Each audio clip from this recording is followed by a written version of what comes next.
In the dead of night, when most people sleep soundly under warm blankets and locked doors, there are a few still out there, patrolling empty streets, highways no longer lit, forest trails forgotten by the rest of the world. These are police officers. They serve to bring order to chaos. But what happens when the chaos isn't human? What happens when you're trained to deal with the worst of society, only to find something beyond society altogether? Tonight, you'll hear 3 real cases, straight from the mouths of those who protect us. Cases so strange, so twisted, and so deeply unnatural that these officers chose to never file official reports. Instead, they live with the memory, the unanswered questions, the things they saw, and the things that saw them. These stories are not meant to comfort you. They're meant to remind you, some things out there don't care that you wear a badge.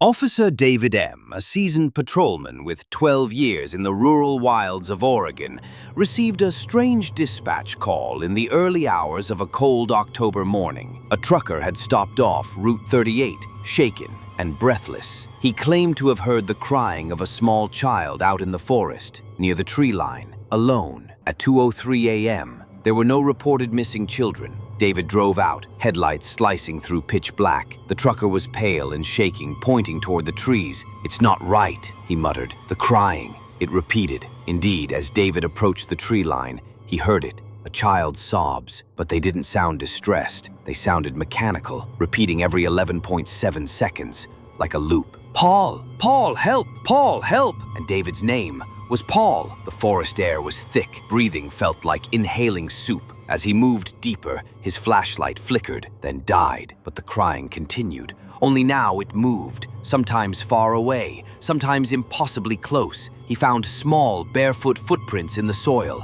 backward, heel first. Then the trees changed. They seemed closer together, twisted, gnarled. Their bark grew patterns, shapes, faces. David turned, trying to retreat, but now he was surrounded. No path, no road, only the weeping, now layered with whispers. "You were gone. We made another one." He stumbled forward and found something unnatural. A clearing with a circle of bare earth. At the center, a doll's head, half buried, its mouth sewn shut, but its eyelids moved, slowly, blinking, watching. When he made it back to his cruiser, everything was silent. No crying, no whispers. The truck was gone. Bodycam footage revealed glitching frames, except for one, a single second at 2:42:17. A pale figure, 10 feet tall, standing among the trees, featureless, but its arm was raised, waving. David moved across the country 3 weeks later, but every year, on the same night, he receives a call. No voice, just the crying. Officer Sarah L., 5 years on the force, was working a quiet night shift when she spotted a Civic speeding dangerously close to the cemetery walls. Standard procedure. She flipped on her lights. The car pulled over calmly, but there was no one inside. The driver's door was open. The headlights were on. The engine was idling, and the entire interior was fogged over, though the outside temperature was above 50 degrees Fahrenheit. As she approached, she saw it, a small handprint on the rear passenger window. Inside, she radioed in backup, but before they could arrive, the radio emitted a whisper, "Don't look at her." Then the Civic's headlights dimmed, slowly, then flicked off. She opened the door. The car smelled like pond water. The seatbelt was buckled. The passenger seat was soaked. Then her flashlight illuminated the rearview mirror, and she saw herself in the mirror as she was, only the reflection blinked later than she did. Its lips moved slowly, whispering, "You shouldn't have stopped." A movement behind her. She turned. Nothing. Inside the glove box, she found a black and white photo, a family of 3, all scratched out except the young daughter, her eyes wide, mouth open, in a silent scream. Written on the back, "She never left the car." A month later, Sarah was reassigned. She began seeing that same handprint reappear on her patrol car, no matter how often she cleaned it. And then came the knocks. At night, in threes, always at 3:07 a.m.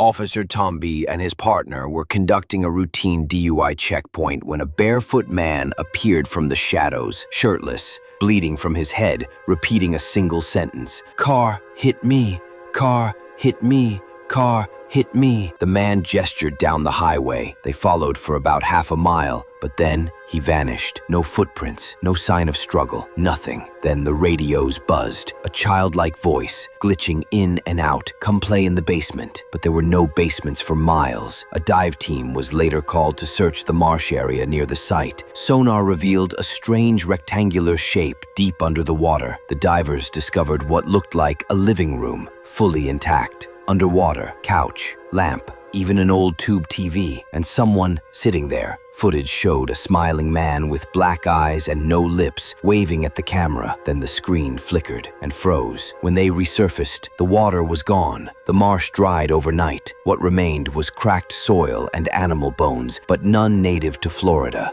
Weeks later, Tom found his patrol boots filled with that same swamp water every morning. The final straw came when he reviewed dash cam footage of the checkpoint night. The barefoot man, he had no shadow, and in one frame, he had Tom's face. Law enforcement expects you to face danger, but what happens when the danger doesn't follow rules, when it bends the world around it? These are the stories that live in the margins, not written down, not filed, not spoken of in the precinct. If you ever find yourself alone on a road past midnight, you might not be alone after all. Subscribe for weekly, true horror stories, raw, disturbing, and real, like if your reflection has ever moved wrong. Comment your weirdest encounter. You might end up in the next episode.